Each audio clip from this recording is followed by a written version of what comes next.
It all began in the quiet moments of an ordinary business trip.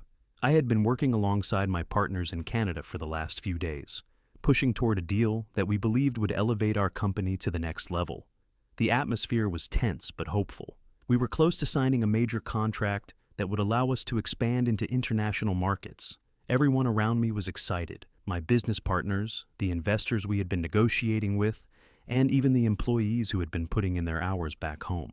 It was everything we'd worked for, a culmination of years of effort, sacrifice, and ambition. The work felt endless, but I loved it. I was doing something I believed in, something that I could leave behind for future generations. But everything came to a crashing halt with one simple message. I never saw it coming. It wasn't uncommon for me to check in with Claire, my wife. We had been married for nearly a decade, and while our relationship had been through its ups and downs, I thought we were solid. In fact, I'd just spoken to her a few hours before, laughing about some trivial things, joking about the conference I was attending. Nothing seemed out of the ordinary. There was no tension, no signs of trouble in paradise. As I stepped out of the conference hall for a brief break, I glanced at my phone. A notification flashed on the screen. Claire had texted me. I assumed it was just another casual message, a note about something small she needed me to take care of when I got back. I'd been so focused on the business side of things that I hadn't even thought to check in more thoroughly. Maybe she wanted to know how things were going. Maybe she was asking if I was thinking of her while I was away. I swiped the screen, eager to read what she had to say. The moment I unlocked the phone, everything changed. The text was short, but the words hit me like a slap across the face. I couldn't process it at first. I had to read it twice, then 3 times, before my brain could even begin to comprehend what was happening. The message read, "I'm ending our marriage and I've already sold our business to make a fresh start with my new hot young boy. Rot in the street, loser." She smiled. I stared at the words in disbelief. There was a nauseating weight to them, something that went beyond just the message. It wasn't just the hurtful text itself. It was the finality of it, the suddenness of it. The life I thought I knew, the life I thought I was building with Claire, was over. I felt the blood drain from my face as I reread the message again, hoping, wishing that somehow it wasn't real. I wanted to believe that maybe this was a mistake, that Claire was angry or just venting about something trivial. But I knew, deep down, this wasn't a misunderstanding. She had been planning this. She'd already sold the business we built together. She had planned her exit and left me with nothing. Nothing but this cruel, heartless text. In that instant, I couldn't breathe. The world felt like it was crumbling beneath me. The conference hall, the bustling city outside the windows, the sound of people talking, all faded away. Everything stopped. It was like I was in a vacuum. I couldn't even hear my own thoughts. I looked around at the empty hallway, clutching the phone in my shaking hands. I was alone. Completely, utterly alone. What hit me hardest was the cruelty of her words. "Rot in the street, loser!" It wasn't just a text. It wasn't a simple message telling me she was done. It was a declaration of war, a statement that she had no remorse for what she was doing to me. She had already moved on. She had already sold our business, something that we had built together, something I had poured my heart into, something I had sacrificed so much for. It wasn't just my marriage that was crumbling. It was the foundation of my entire life. The person I had trusted more than anyone else in the world had destroyed it all in one fell swoop. I couldn't believe it. How could she do this? How could someone I loved and trusted throw everything away so easily? I had no warning, no hint that something was wrong. Everything had seemed fine just hours before. We were talking about plans for the future, about vacations we wanted to take, about getting away from the business for a bit to reconnect. I never would have imagined she was planning this, planning to leave me for someone else, someone younger, someone who had replaced me in her life without me even realizing it. I felt this numbness wash over me, like I was floating outside my own body. I couldn't feel my hands, my feet, or even my face.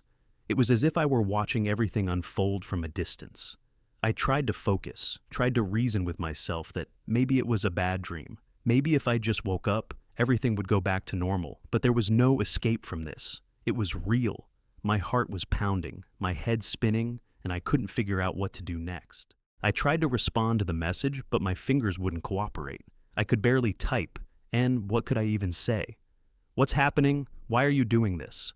The questions burned inside me, but I knew she wasn't going to answer them. She had made her decision. She had already moved on, as evidenced by the smug she smiled at the end of the text. She wasn't angry, she wasn't upset, she wasn't even sad, she was smiling, she was free. I stood there for what felt like an eternity, staring at the screen, trying to make sense of it all. This wasn't the end I'd imagined for myself. This wasn't the life I had worked so hard for. The future that had seemed so certain just hours ago now seemed as fragile as glass, shattered in one instant. I had built my career with the intention of providing for us, of creating something lasting and meaningful. But all of that had been swept away by a single text. I looked at my phone one last time, as if hoping for some sort of sign that it wasn't really happening, that it was just a joke, a cruel misunderstanding. But the reality was harsh. It was final. My wife had left me. My business, our business, was gone. And in the space of just a few seconds, everything I knew was ripped apart, leaving nothing but a cold emptiness where my life once was. I was still holding the phone in my hand, staring at that godforsaken text, when the reality of what was happening hit me like a wave. My mind couldn't seem to catch up with the situation. One minute I was negotiating in good faith with my business partners, and the next, my entire life had been thrown into chaos by a message on a screen. Everything I had worked for, everything I thought I had built, gone in a matter of seconds. And it wasn't just the business, it was my wife, Claire, the woman I had trusted, loved, and shared my life with. The room around me started to blur as I sat down hard on the nearest chair. My knees felt weak, and I wasn't sure if I was going to fall over or break down right there. The words from Claire's text, so cruel, so final, played on a loop in my mind. It wasn't just that she was leaving me. It wasn't just the business being sold. It was the way she had done it, the way she had chosen to humiliate me, to rub my failure in my face. I tried to take a deep breath, but it didn't help. My heart was racing and my hands were shaking uncontrollably. I had never felt so out of control in my life. Here I was, sitting alone in this hotel room in Canada, thousands of miles away from home, with my world in pieces. I looked around the room as if expecting some kind of answer, but everything felt foreign. The walls felt like they were closing in. I could hear the muffled voices of my partners outside in the hallway, probably discussing the next phase of our deal, but it was as if I were in a different world from them. I didn't belong there anymore. How had this happened? Just a few days ago, Claire and I had been fine, or at least I thought we were. We had dinner together before I left, talked about the future, about how we'd handle the next few years, about traveling. There had been no warning signs, no arguments, nothing that would have indicated she was planning this. How could I have been so blind? The betrayal stung harder than I could ever have imagined. I couldn't focus. My thoughts were racing, spinning in every direction. First, I wondered if maybe the text was some kind of mistake, some kind of cruel prank. Maybe her account had been hacked. Maybe she had sent it to the wrong person. But no, that wasn't it. The message felt too deliberate, too calculated. She had meant every word, and the part about her new hot young boy, that hit harder than anything. I couldn't understand how she had so quickly replaced me with someone else, someone who, apparently, was the exact opposite of everything I had worked to be. I thought I had been a good husband. Hadn't I done everything right? I had built a life for us, supported her ambitions, been there when she needed me. But now it seemed like that wasn't enough. As I sat there, the realization hit me like a ton of bricks. She had sold our business. I had worked for years on this venture. We'd built it together.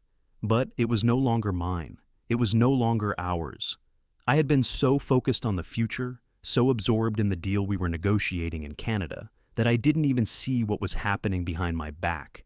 How could I have been so naive, to think that everything was fine, that we were solid, when in reality she had already moved on?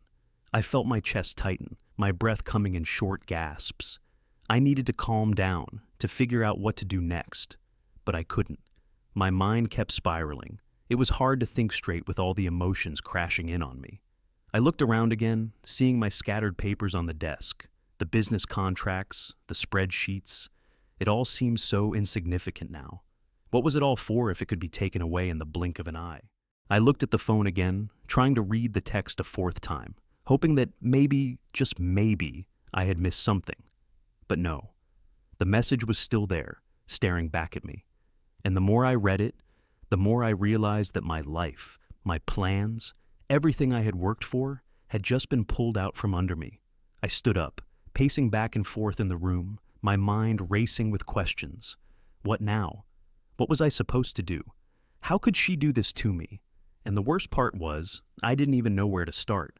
I had always prided myself on being a problem solver, on staying calm in tough situations. But this was different. This wasn't just a business deal gone wrong. This was personal. This was my wife, the woman I trusted, the woman I had committed my life to, throwing everything away without a second thought. I tried to call her. At first, I thought maybe if I could just talk to her, I could understand what had happened. I dialed her number, praying that she would pick up, that maybe there was some explanation, some reason that this was happening. But it went straight to voicemail. I tried again. Voicemail, I sent a text, but it was the same. No response. It was clear she had already made her choice. She had already cut me out. I was nothing but a distant memory to her now. I felt a sharp pain in my chest. I had always known that life wasn't guaranteed, that nothing lasts forever. But I never thought it would end like this. Not like this. I had no idea where to go from here. How was I going to tell my partners back home? How was I supposed to go back to the business deal we had been negotiating, knowing that my entire personal life had just been upended? It wasn't just the business or the money. It was the humiliation. Claire's words, her cruelty, kept ringing in my ears. Rot in the street, loser. How could she be so heartless? It wasn't just about leaving me. It was about stripping me of everything, making me feel like I was nothing. I had always believed in my own worth, in my ability to build and succeed. But now, I wasn't sure who I was anymore. The rest of the day passed in a blur. I tried to talk with my partners, to focus on the deal, but it was impossible. Every time I looked at them, all I could think about was Claire. Every time we discussed the next steps in our expansion, all I could hear was her mocking words echoing in my mind. There was no escaping it. There was no getting away from the truth. She was gone, and everything I had worked for had been destroyed in an instant. And as the hours passed, I realized that I couldn't go back to the way things were. I couldn't pretend that everything was fine anymore. Everything had changed, and I didn't know how to start picking up the pieces. The next morning, I couldn't stay in that hotel room for another second. The walls felt like they were closing in on me, and I needed to do something, anything, to regain a sense of control. I reached for my phone again, still feeling that lingering shock in my body. The words Claire had sent me were like an anchor weighing me down, pulling me further into a sea of uncertainty. But now, I had to shift gears. I had to focus on what was next. I couldn't let her destroy me, not completely. I had to fight back. I dialed Sarah's number, the lawyer I'd worked with on a few smaller business matters before, but who I knew had experience in high-stakes situations. Sarah was calm under pressure, methodical, and, above all, she understood business law. I needed her expertise now more than ever. When she answered the phone, I could hear the concern in her voice even before I said a word. She knew something was wrong. "Ethan? What's going on?" she asked, clearly noticing my voice wasn't the same. It felt like my throat was constricted, but I managed to tell her what had happened. I didn't sugarcoat it. I laid it out there, the message from Claire, the sale of the business, the fact that I had no idea what had hit me. The words felt hollow as they left my mouth, but I needed to say them. "Look," Sarah said after a long pause, "first things first.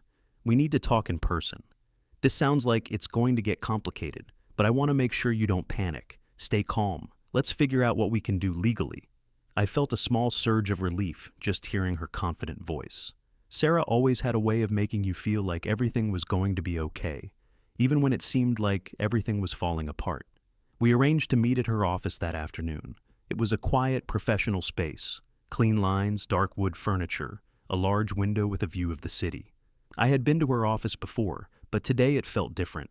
I wasn't there to discuss business contracts or iron out a deal. This time, I was there because my life was unraveling, and I needed someone who could help stitch it back together. When I walked in, she greeted me with a firm handshake. Her calm demeanor helped a little, but I still felt that pit in my stomach. I couldn't believe this was happening, but I also knew I couldn't just sit around feeling sorry for myself.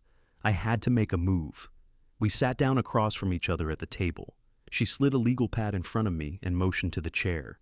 "Tell me exactly what happened," she said, her voice steady. So I did. I went over everything, starting with that godforsaken text message Claire had sent, the fact that she had already sold the business, and how she had completely blindsided me. As I spoke, Sarah's expression remained unreadable, but I could tell she was processing every word, analyzing the situation from a legal standpoint. When I finished, she didn't say anything for a moment. She simply sat there, her fingers tapping lightly on the legal pad, as if thinking through the best course of action.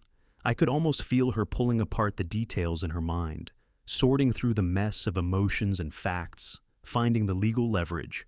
Finally, she looked up at me. "You're not completely powerless here, Ethan. You're in a strong position.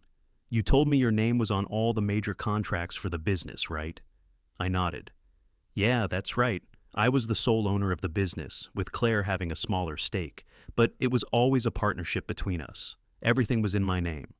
"That's important," Sarah continued. "The sale of the business may not be legal. If Claire went ahead and sold it without your consent or without the proper legal process, then the sale could be invalid. I'll need to look into the paperwork, but based on what you've told me, there's a good chance we can reverse this. She can't just take the business from you." A sense of cautious optimism began to stir in me. "So, you think there's a chance I can get it back?" She gave me a reassuring look. "I do, but it's going to take some work. This isn't going to be a quick fix. You'll have to be prepared for a fight. Claire isn't going to just roll over, but legally, you're in a strong position, and we'll get this figured out." Her words hit me like a breath of fresh air. For the first time since receiving that text, I felt like I could breathe again. There was a way out. There was a path forward. It wasn't going to be easy, and it wasn't going to be quick, but I wasn't just going to let Claire walk away with everything without a fight.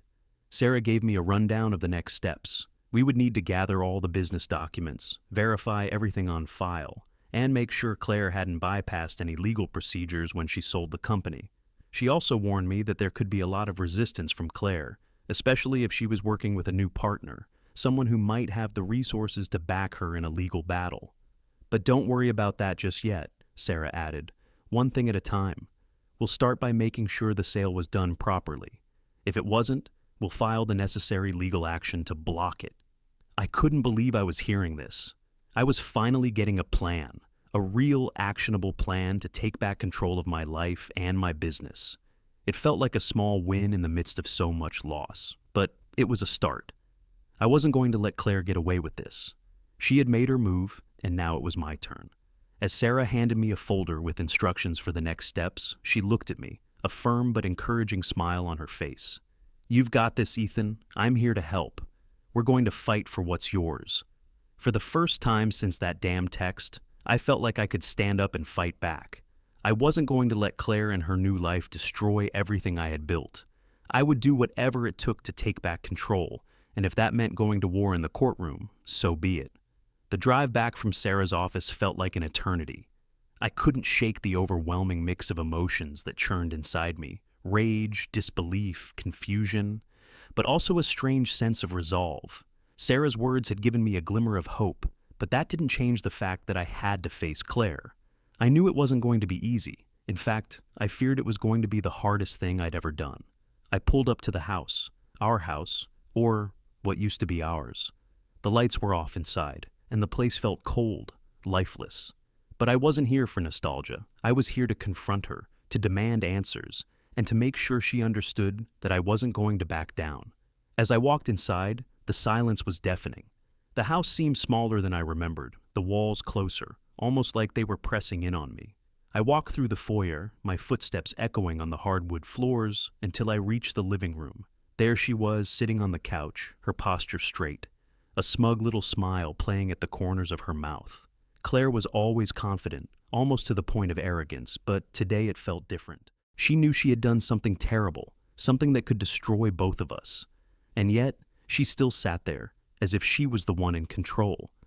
"Ethan," she said, her voice cool and dismissive, "you finally showed up. What do you want?"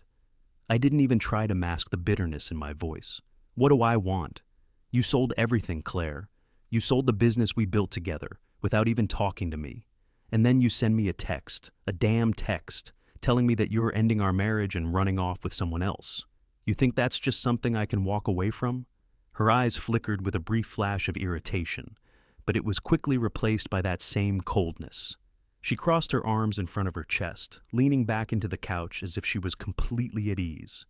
"It's over, Ethan. You were never going to change. I've moved on. I don't need to explain myself to you." My hands clenched into fists, but I forced myself to stay calm. There was no point in getting into a shouting match. That was exactly what she wanted, to make me lose control. I couldn't give her that satisfaction. I had to stay focused. "You can't just take everything and walk away," I said, my voice low and steady. "You didn't just ruin our marriage, Claire. You're trying to ruin everything I've worked for. You don't get to take the business and throw me aside like I'm nothing." She chuckled, the sound like nails on a chalkboard. "Oh, please. You were always so wrapped up in your business, in your success, that you couldn't see the bigger picture. I found someone who actually cares about me, someone who doesn't treat me like a business transaction. And now I get to live the life I always wanted." I felt a surge of anger, but I fought it down. The truth was, Claire had always resented me for putting so much of myself into our work. She never understood why I couldn't just be content with the normal life, with the superficial things. And that, I realized in that moment, was the core of it. She had never been happy with who I was. "You don't get to just rewrite history, Claire," I said, taking a step closer. "We built that business together. You don't get to erase everything we did, and you sure as hell don't get to walk away with it without facing the consequences." Her smile faltered for a split second, but she quickly regained her composure. "What are you going to do, Ethan? Sue me? It's over. I'm moving on." I leaned in closer, my voice cutting through the tension like a knife. "I've already spoken to my lawyer. The sale of the business? It might not even be legal. You may have made a huge mistake. I'm coming for what's mine, Claire, and I'm not backing down." Her face hardened, and for the first time, I saw a flicker of genuine fear in her eyes. She hadn't expected me to come back at her with a plan, with actual legal grounds to fight her. I could see her calculating, wondering whether she could manipulate her way out of this, or if she had gone too far. "You think you can win this? You think the business is really yours?" she sneered. "It's done, Ethan. You can't stop me." I stood tall, feeling the weight of every word I was about to say. "You're right about one thing. It's done, but not the way you think. I'm not going to lose everything, not this time." The silence that followed was thick with tension. Claire stared at me, her expression a mix of disbelief and contempt, as if she couldn't fathom that I was actually standing up to her. For a brief moment, the tables had turned, and I could see that the power dynamic was shifting. She had thought I was done. She had thought I would simply roll over and accept defeat. But I wasn't going to let her walk away without a fight. "You'll regret this, Claire," I said, my voice cold. "You've made your move. Now, I'm making mine, and you're not going to like the consequences." She stood up, her arms still crossed, her eyes narrowing. "We'll see about that, Ethan." As I turned to walk out of the room, I knew the battle was far from over. But for the first time in a long time, I felt a sense of control. I had made my stand, and I wasn't going to let Claire's betrayal define me. The battle to reclaim what was mine started almost the moment Claire's betrayal was revealed. I could still remember how everything went from being on the verge of something great to feeling like I was slipping into a nightmare. The weight of it all, my wife, my business, my identity, was overwhelming. I wasn't just fighting for the business, though. I was fighting for the life I had worked so hard to build. Every corner of my existence felt under attack, and I had no choice but to fight back, even though it felt like I was drowning. Sarah, my lawyer, had already worked tirelessly to review the details of the sale. The more we dug into the documents, the more it became clear that Claire had made a fatal mistake in her haste to tear everything down. "There's a way forward," she said, holding up a contract. "She may have misrepresented the sale. It's not as airtight as she thinks." That was the spark of hope I needed. It wasn't just about the business. It was about my integrity and proving that Claire couldn't just walk away with everything I had earned. But even with that new lead, the road ahead was brutal. Every day felt like a war. Meetings with my partners, constant phone calls, strategizing how to minimize the damage to the business while also preparing for the long legal fight. Mark and Jeff, my partners, stood by me, but they were also struggling. We had clients to keep happy, deals to manage, and now we were at risk of losing it all. It felt like everything was unraveling. The stress began to take its toll. There were nights when I'd lie awake, staring at the ceiling, thinking about the future. I couldn't help but think about the years I had spent building this business, the sacrifices, the late nights, the early mornings, and for what? So Claire could just take it all away? It didn't feel real. She wasn't just taking my business, she was taking my life, and I had to fight to keep it from slipping through my fingers. The legal back and forth was relentless. Derek, Claire's lawyer, was a skilled manipulator. Every time we thought we had an edge, he would find a way to turn the tide in her favor. The tension at those meetings was suffocating. But I wasn't about to give up. I wasn't going to let Claire's decision destroy everything I had built. I owed it to myself and to everyone who had supported me. Then came the breakthrough. A small but crucial detail in the paperwork surfaced, a discrepancy in the way Claire had handled the business's assets during the sale. Sarah was quick to recognize it, and from that moment, the tide started to turn. It wasn't over yet, but I felt a surge of hope. There was a way forward. We had leverage now, and I could see the cracks in Claire's confidence. The pressure was immense, though. I had moments when I thought I couldn't handle it. I was exhausted, both mentally and physically. There were days when I felt like everything was coming to an end. But each time I wanted to quit, I reminded myself of what was at stake. This wasn't just about business. It was about reclaiming my dignity and taking control of my life again. The fight wasn't just legal, it was deeply emotional. The emotional toll of the battle was grueling. There were days when I'd lock myself in my office, staring at the paperwork, feeling completely drained. But I kept pushing forward because I knew I couldn't afford to let Claire's actions win. After months of difficult negotiations, court hearings, and sleepless nights, we were on the brink of victory. I could feel it. The business, my life's work, was slipping back into my hands. I'll never forget the final confrontation. Claire was sitting across from me, looking cold, like the woman I didn't recognize anymore. "You're not going to win this," she said, as if she still held all the power. But there was no fear in me anymore. "This isn't your victory, Claire," I replied. "You've underestimated me. I'm getting everything back, and you're going to have to live with what you've done." By the end, the battle wasn't just about the business. It was about my fight for myself. I had gone through hell, but I wasn't going to let her take everything from me. Slowly but surely, I started reclaiming my life. I could finally see the light at the end of the tunnel, and while the road ahead was still challenging, I knew I was strong enough to face it head on. The business, my future, my sense of self, all of it was coming back, and I wasn't going to let anyone take it from me again. After months of legal battles, I finally regained control of my business, but more importantly, I regained control of my life. The company was thriving again, thanks to the hard work of my partners and me. I moved into a new apartment, decorated it to reflect who I had become, and focused on rebuilding myself, both personally and professionally. The future felt brighter. I had finally freed myself from Claire's grip and was ready to embrace the opportunities ahead. The city skyline before me was a symbol of the fresh start I had earned.